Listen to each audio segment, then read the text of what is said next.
कृपया पीली रेखा से हटकर खड़े हों। गाड़ी के दिशा में पहला डिब्बा महिलाओं के लिए आरक्षित है।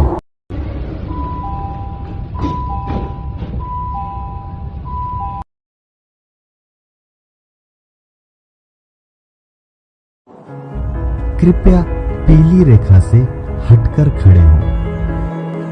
अगला स्टेशन मंडी हाउस। दरवाजे बाईं तरफ खुलेंगे।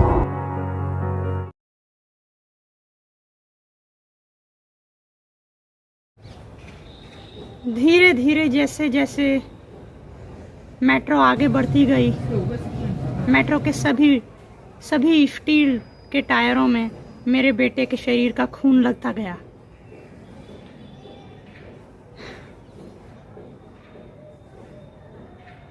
मेट्रो के एक नुकीले पहिए में मेरे बच्चे का कटा हुआ सर अटक गया, और वो भी मेट्रो के पहिए के साथ गोल गोल घूमने लगा। मेरे बच्चे के कटे हुए शरीर के छाती से ऊपर वाला हिस्सा मेट्रो के एक टायर में अटक गया, और बच्चे का आधा शरीर मेट्रो के पहिए के जैसा घूमता हुआ आगे कहीं गिर गया। पुलिस पूरे 20 मिनट बाद आई। तब में 2 मेट्रो मेरे बच्चे के शरीर के ऊपर से जा चुकी थी, और मेरे बच्चे के शरीर को करीब 8 या फिर 15 से ज़्यादा हिस्सों में काट दिया।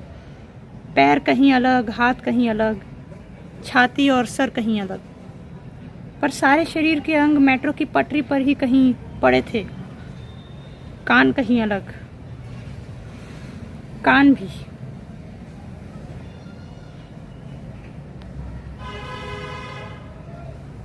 ये कहते हुए आंटी अपनी गंदी यादों से बाहर आ गई। जरा सोचिए कितना खतरनाक होगा वो मंजर, कितने भयावह होंगे उसके दृश्य, जब एक माँ ने अपने ही बेटे को एक मेट्रो के नीचे 2 बार आते हुए देखा। 2 बार मेट्रो उसके शरीर के ऊपर से दौड़ते हुए गई, और उसका सर और ऊपर का हिस्सा दोनों कहीं और ले गई। वो मेट्रो के टायर में उसका सर और बॉडी का आधा हिस्सा फंस गया था। जरा सोचिए कितने भयावह होंगे वो दृश्य, और स्पेशली एक माँ के लिए, खासकर एक माँ के लिए। Aunty, I am really sorry.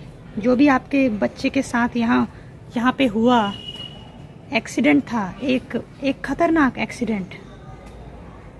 Aunty अभी भी अभय के बगल में बैठी चुप थी। अभय ये बात जान के काफ़ी हैरान था कि 10 मिनट हो चुके थे और अभी तक स्टॉप नहीं आया था। मेट्रो में 2 मिनट के बाद ही स्टेशन आ जाता है, पर ये मेट्रो चलती ही जा रही थी।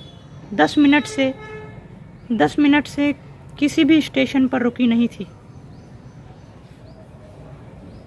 आंटी ने अपने पर्स के अंदर से कुछ तस्वीरें निकाली और अभय को दिखाई। ये तस्वीरें उनके बेटे की थी, जिसका शरीर मेट्रो के पहियों के नीचे 2 बार आके 8 हिस्सों में कट गया था और तितर-बितर हो गया था। आंटी ने एक के बाद एक अपने बच्चे की तस्वीर दिखानी चालू की।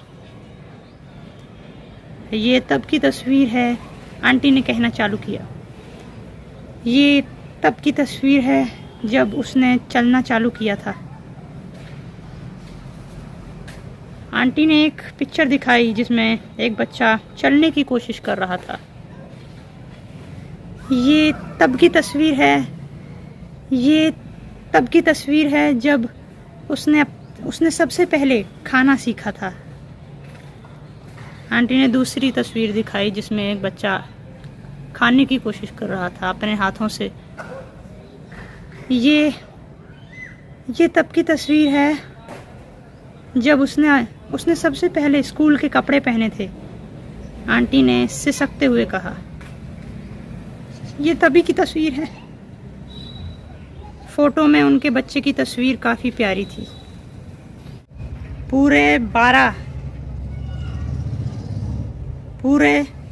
पूरे 12 मिनट बाद मेट्रो एक स्टेशन पर रुकी जिसका कोई नाम नहीं था और मेट्रो के दरवाजे खुल गए। अभय को लगा कि ये दूसरा स्टेशन ही था, इसलिए वो बैठा रहा। दरवाजे बाईं तरफ खुलेंगे।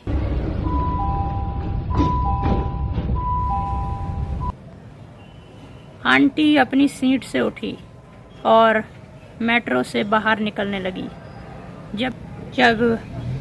जब वो मेट्रो के दरवाजे पर पहुंची तो अभय ने चिल्लाते हुए कहा, आंटी, हो सके तो आपके साथ जो भी हुआ उसे प्लीज़ भुलाने की कोशिश करिएगा। वो काफ़ी गंदा था, उसको भुला दीजिए। जो कुछ भी हुआ, अपने बेटे को भूल जाइए। अब अपनी ज़िंदगी आगे देखिए, एक नए सिरे से शुरू करिए। आंटी उसकी तरफ पलटती हैं और आंसू पोंछते हुए कहती है, मैं कोशिश करूँगी, पर तुम्हें पता है गंदी यादें कभी नहीं मरती, वो तभी मरती हैं जब हम। आंटी मेट्रो के बाहर कदम रखती हैं कि तभी मेट्रो आगे चल पड़ती है। आंटी जैसे ही मेट्रो के बाहर कदम रखती है तभी मेट्रो आगे चल पड़ती है। इसके दरवाजे अभी भी खुले थे। पैर फिसला मेट्रो के नीचे। अभय डर गया और दरवाजे के पास गया। आंटी का शरीर अब नीचे दब चुका था, मेट्रो के नीचे। उनका सारा खून उछल के ऊपर आया जब मेट्रो के नुकीले पहिए उनके शरीर के ऊपर चले। मुझे बचाओ अभय, आंटी चिल्लाई। अभय अभी भी मेट्रो के दरवाजे पर ही खड़ा था और आंटी के शरीर को मेट्रो के नुकीले पहियों के नीचे दबते हुए देख सकता था। आंटी के शरीर से खून बाहर निकल के ऊपर उछल के सीधा अभय के मुंह पे आ रहा था और अभय का मुंह धीरे धीरे खून से सनता जा रहा था, लाल खून से सनता जा रहा था। सोचिए कितना भयावह होगा ये दृश्य। आंटी का पूरा शरीर मेट्रो के नुकीले पहियों के नीचे दबा हुआ है और सारा खून उछल के अभय के मुंह पर आ रहा है और अभय के शूज़, अभय के कपड़े धीरे धीरे लाल खून में सनने लगे। उसके कपड़े खून से पूरे गंदे हो गए। उसका सर उस खून से लथपथ हो गया। उसका शरीर पूरे लाल रंग के खून से गंदा हो गया। जब ये लाल खून उछलकर अभय के मुंह पर आ रहा था तो अभय इस खून की बदबू सूंघ सकता था। वो खुशबू थी या बदबू उसको पता नहीं, पर बस वो उस खून को सूंघ सकता था। कैसी होती है खून की स्मेल, वो ये सब कुछ अनुभव कर पा रहा था। जब खून उछलकर उसके मुंह पर गिर रहा था और थोड़ा उसके होठों पर लगा और जुबान पर लगा, जब खून उछलकर उसके मुंह पर गिर रहा था तो थोड़ा सा खून उसके होठों पर भी लगा और थोड़ा सा खून उसकी जीभ पर भी लगा, तो वो खून का स्वाद भी चख पा रहा था। कैसा होता है खून का स्वाद। अभय चख पा रहा था। थोड़ा सा खून उसके मुंह के अंदर गया और वो टेस्ट काफ़ी गंदा था। खून का स्वाद काफ़ी गंदा होता है।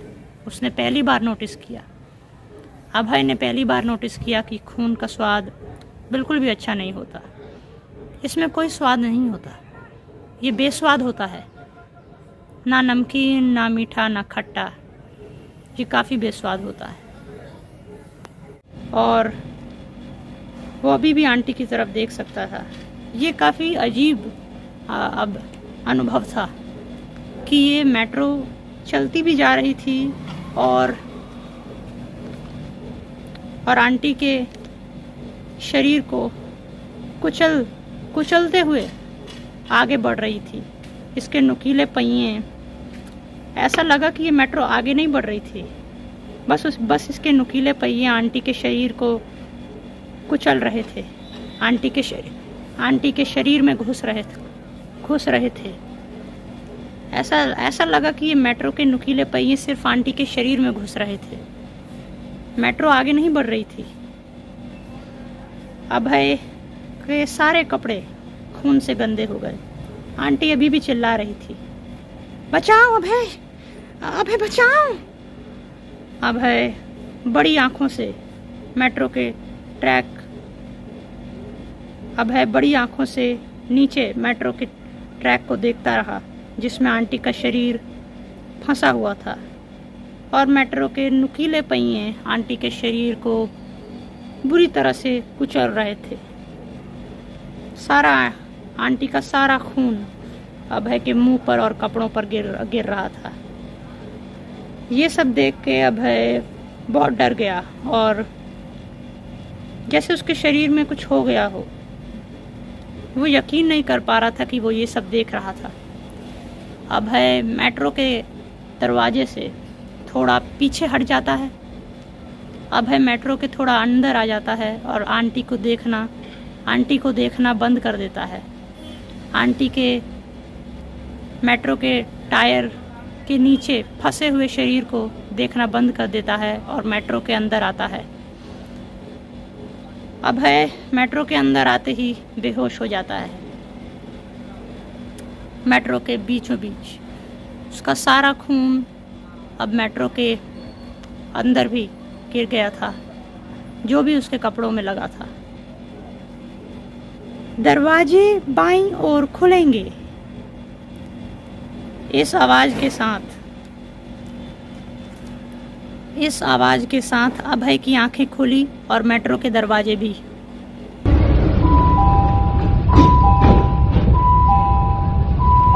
बहुत सारे लोग मेट्रो के अंदर आए।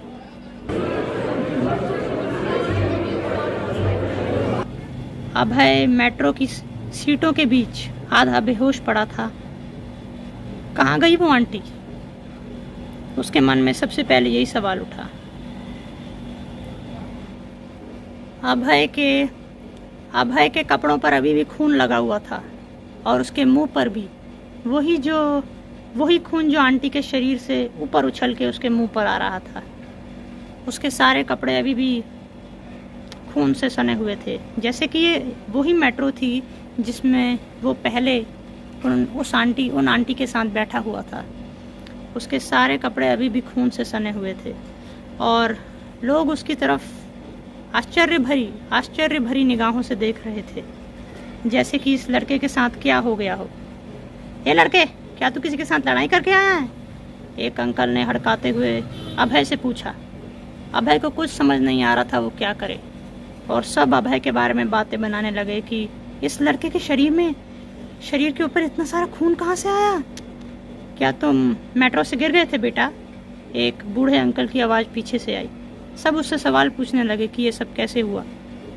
और मेट्रो के बीच का जो हिस्सा है, मेट्रो के बीच का हिस्सा भी अभय के कपड़ों पे लगे खून से थोड़ा गीला हो गया था। सब बहुत डर गए थे और अभय की तरफ देख रहे थे कि इतना खून इसके कपड़ों पे कैसे लगा है। अभय तुरंत बौखलाते हुए मेट्रो से बाहर निकला और पुलिस ने उसको वहीं पकड़ लिया।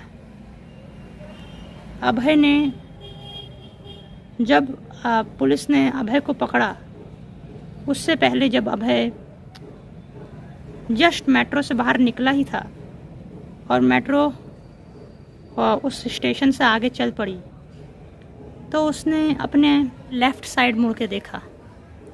जैसे ही अभय लेफ़्ट साइड की तरफ मुड़ा तो उसने उस मेट्रो के प्लेटफॉर्म पे, जो मेट्रो का प्लेटफॉर्म लेफ़्ट साइड पे होता है, वहाँ पर उन्हीं आंटी को देखा जो उसको मेट्रो में मिली थी, वही जो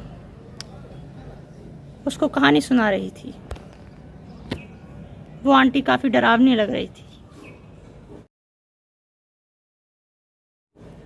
उनके साथ उनका वो बेटा भी खड़ा था जो बहुत सालों पहले मर गया था। आंटी ने धीरे से फुसफुसाते हुए कहा, अपने आप से ही फुसफुसाते हुए कहा, गंदी यादें कभी नहीं मरती अभय, कभी नहीं मरती। वो तभी मरती हैं जब हम, गंदी यादें कभी नहीं मरती। और तभी वहाँ पर पुलिस आ जाती है और उसको पकड़ लेती है और वो आंटी वहाँ से गायब। पुलिस अभय को पुलिस स्टेशन ले गई अपने साथ, उससे उसके कपड़े बदलवाए और पूछताछ चालू कर दी। अभय जिस पुलिस ऑफिसर के सामने बैठा था, उसने उस पुलिस ऑफिसर को सब कुछ सच सच बता दिया, उसके साथ क्या क्या हुआ। मैं मजाक नहीं कर रहा अंकल। जब आज मैं मेट्रो स्टेशन पर पहुंचा तो प्लेटफॉर्म पर लोग तो खड़े थे, पर जब मेट्रो प्लेटफॉर्म पर आई तो कोई मेट्रो पर चढ़ा ही नहीं, कोई मेट्रो पर चढ़ ही नहीं रहा था। और वहाँ पे सबने ऐसा बिहेव किया जैसे कोई मेट्रो प्लेटफॉर्म पर आई ना हो। सब मेट्रो पर खड़े ही थे और बस अपने एक दूसरे से बातें कर रहे थे। मैं ऐसा अकेला लड़का था जो मेट्रो पर चढ़ा, अकेला। अभय ने कहा। अभय ने पुलिस ऑफिसर को सब कुछ सच सच बता दिया कि उसके साथ क्या हुआ था। अभय ने पुलिस ऑफिसर को सब कुछ सच सच बता दिया जो भी उसके साथ मेट्रो के प्लेटफॉर्म पर हुआ था। अबे कौन सी मेट्रो? जब यहाँ से 7 बजे से पहले कोई मेट्रो गई नहीं थी, जब उस प्लेटफॉर्म पर 7 बजे से पहले कोई मेट्रो आई नहीं थी, तो तू कैसे किसी मेट्रो के अंदर घुस गया? इस बात ने अभय को चिंता में डाल दिया। 7 बजे से पहले नहीं, पर मैं उस मेट्रो में तो 6:30 बजे से पहले 6:30 बजे से पहले चढ़ गया था, क्योंकि मुझे आज असाइनमेंट देने जाना था। ये हो कैसे सकता है? वो मेट्रो तो मेरे आंखों के सामने थी, मैंने उसमें सफ़र किया है। कुछ तो गलत था। पर फिर अभय ने वो स्टेशन याद किया जहाँ पर वो खून के कपड़ों से सना हुआ वापस उठा था अपनी बेहोशी से। वो स्टेशन शिव विहार मेट्रो स्टेशन ही था। यानी कि कोई भी मेट्रो शिव विहार मेट्रो स्टेशन पे 7 बजे से पहले नहीं आई थी। कोई भी मेट्रो शिव विहार मेट्रो स्टेशन पे 7 बजे से पहले नहीं आई थी। बस अभय ही जाने अनजाने में किसी मेट्रो पर चढ़ गया था। पुलिस वाले ने हड़काते हुए कहा, बता कैसे चला गया तू किसी मेट्रो के अंदर, जब वहाँ पर कोई मेट्रो ही नहीं थी 7:30 बजे से पहले, तो तू कैसे किसी मेट्रो में चढ़ गया? पुलिस वाले ने हड़काते हुए पूछा। अभय ने कहा, मैं मजाक नहीं कर रहा सर, एक मेट्रो स्टेशन पर आई थी। कोई स्टेशन पर नहीं आई थी मेट्रो। पी रखी है क्या तूने? पुलिस वाले ने फिर हड़काते हुए कहा। वो जाने अनजाने में किसी दूसरी ही मेट्रो में चढ़ गया था। कोई मेट्रो 7 बजे से पहले मेट्रो स्टेशन पर नहीं आई थी। जब 7 बजे से पहले कोई मेट्रो शिव विहार मेट्रो स्टेशन पर आई ही नहीं, तो अभय कौन सी मेट्रो में चढ़ गया था? पुलिस वाले ने हड़काते हुए फिर पूछा, चल वो सब तो ठीक है, ये बता तेरे कपड़ों पे खून कहाँ से आया इतना सारा? बता किसको मारा तूने? अभय को इस बात का भी जवाब देना था, उसके कपड़ों पर खून कैसा था।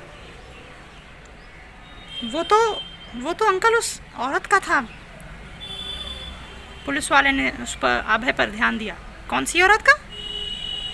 उस औरत का जो मुझे मेट्रो में मिली थी। वो कुछ अजीब बातें कर रही थी कि ये यादें कभी नहीं मरती, गंदी यादें कभी नहीं मरती, वो तभी मरती है जब हम, ऐसी ही कुछ बातें कर रही थी। गंदी यादें कभी नहीं मरती, वो तभी मरती हैं जब हम, ऐसी कुछ बातें कर रही थी।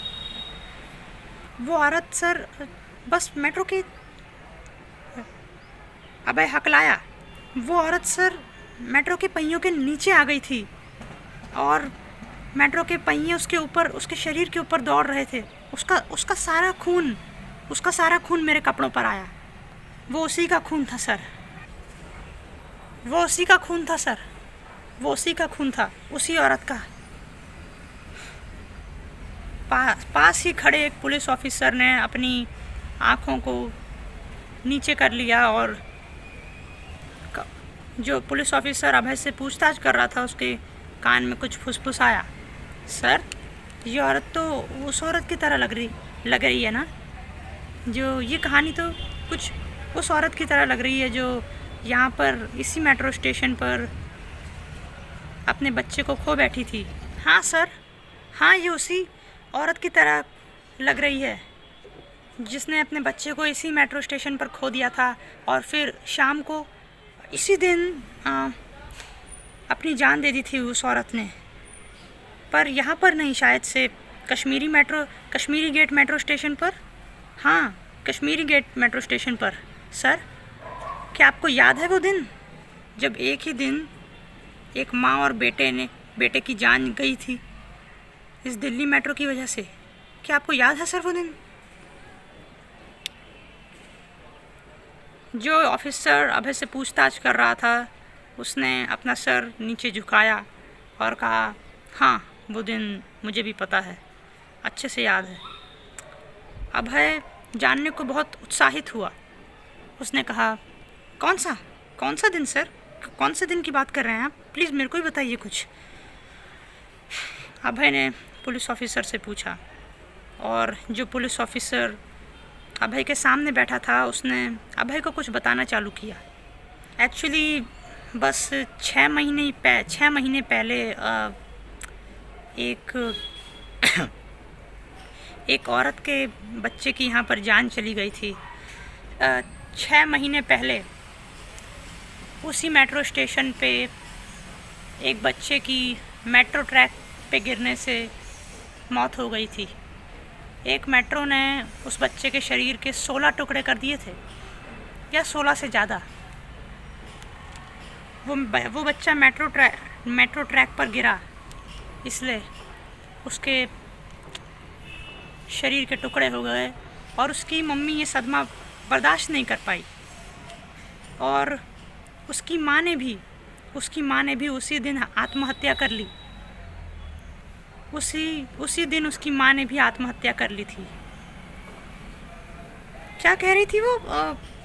हमेशा कुछ ना कुछ बड़बड़ाए जा रही थी। हम उसको पुलिस स्टेशन लाने के लिए मना रहे थे, पर वो कुछ ना कुछ बड़बड़ाई जा रही थी। कह रही थी, गंदी याद कभी नहीं भूल पाऊंगी सर, मुझे मर जाने दो, गंदी यादें कभी नहीं मरती, मैं इसको नहीं भुला पाऊंगी, मेरे जो बच्चे के साथ हुआ मैं उसको नहीं भुला पाऊंगी। ऐसी ही कुछ बातें कर रही थी वो। पर आखिरी में हमने उसे बहुत रोकने की कोशिश की, पर हमने उसके हाथ पैर पकड़ लिए थे, पर फिर भी मैंने उस औरत को बहुत रोकने की कोशिश की, पर उसने मेरे मुंह पर थूक फेंक दिया और मैं पीछे की तरफ को हो गया। और फिर धीरे धीरे उसने सभी पुलिस ऑफिसर्स पर थूक फेंकना चालू कर दिया और सभी पुलिस ऑफिसर्स उससे पीछे हो गए। फिर वो औरत तेज़ी से भागते हुए मेट्रो के ट्रैक के पास गई और वहाँ से पलटी। उसने मेरी तरफ देखा और कहा, गंदी यादें कभी नहीं मरती सर, मेरी गंदी यादें तब तक नहीं मरेंगी जब तक मैं इसलिए प्लीज़ मुझे मर जाने दीजिए। पुलिस ने अपना फ़र्ज़ बहुत अच्छे से निभाया है। जब मेरा बच्चा मेट्रो ट्रैक पर गिरा था तब कोई नहीं आया, और अब मुझे बचाने के लिए लोग आ रहे हैं। पुलिस ने अपना फ़र्ज़ बहुत अच्छे से निभाया है सर। ये गंदी यादें कभी नहीं मरेंगी, ये मेरे साथ ही मरेंगी, इसलिए मैं इनको मार रही हूँ। और फिर वो औरत खड़े खड़े धीरे से अपने आप को मेट्रो के ट्रैक पर गिर देती है, और थोड़ी ही देर बाद मेट्रो बड़ी तेज़ी से बड़ी तेज़ी से मेट्रो के प्लेटफॉर्म पर आती है। हम भागते हुए मेट्रो के ट्रैक पर गए, पर तब तक मेट्रो उस औरत के शरीर पर चल चुकी थी। मेट्रो उस औरत के शरीर को रौंदते हुए आगे बढ़ निकली, और लोग जैसे ही दरवाज़ा खुला, हमने कहा कि इमरजेंसी है, पर फिर भी लोग मेट्रो में चढ़ गए और मेट्रो अपने डेस्टिनेशन की तरफ आगे बढ़ गई। जब मेट्रो के नुकीले पहिए उस औरत के शरीर के ऊपर दौड़े तो उसका शरीर भी कट गया, और खून उछल के मेट्रो की हर उस विंडो पर छलका जो कि टायर के ठीक ऊपर थी। जैसे जैसे मेट्रो आगे बढ़ती जा रही थी, खून मेट्रो की हर एक विंडो पर छलकता जा रहा था। जैसे जैसे ये मेट्रो आगे बढ़ती जा रही थी, खून मेट्रो की हर एक खिड़की पर छलकता जा रहा था, और उस मेट्रो की हर एक खिड़की पर उस औरत का खून लग गया, हर एक खिड़की पर। जैसे जैसे मेट्रो आगे बढ़ती गई, उसके शरीर के ऊपर से होकर गुजरती गई, खून मेट्रो की हर एक विंडो पर छलका, और उसका शरीर कटता चला गया, और हम उसे नहीं बचा पाए। ये बात कहकर पुलिस वाले ने अपनी बात ख़त्म की, और अभय के खिलाफ़ कोई कड़ा सबूत ना मिल पाने के कारण कि उसने कुछ गलत किया है, इसलिए उसको शाम को ही जाने की इजाज़त दे दी। ज़रा सोचिए कितना खतरनाक होगा वो मंज़र, कितने भयावह होंगे उसके दृश्य, जब एक माँ ने अपने ही बेटे को एक मेट्रो के नीचे 2 बार आते हुए देखा। दोस्तों, ये सही बात है। कुछ बुरी यादों को हम कभी नहीं भुला सकते। कुछ गंदी यादें तभी मरती हैं जब हम मरते हैं, जब हमारा शरीर राख में तब्दील हो जाता है, और उसी काली राख में हमारी कुछ अच्छी यादें भी मिली होती हैं और कुछ गंदी यादें भी। तो कुछ गंदी यादें कभी नहीं मरती, इसलिए वो तभी मरती हैं वो तभी हमारे साथ चली जाती हैं जब हम इस दुनिया को छोड़ देते हैं। गंदे और बुरी घटनाएं हर किसी की ज़िंदगी में होती हैं, पर कुछ गंदी घटनाएं ऐसी होती हैं जो कभी भुलाई नहीं जा पाती। यही आंटी के साथ भी हुआ।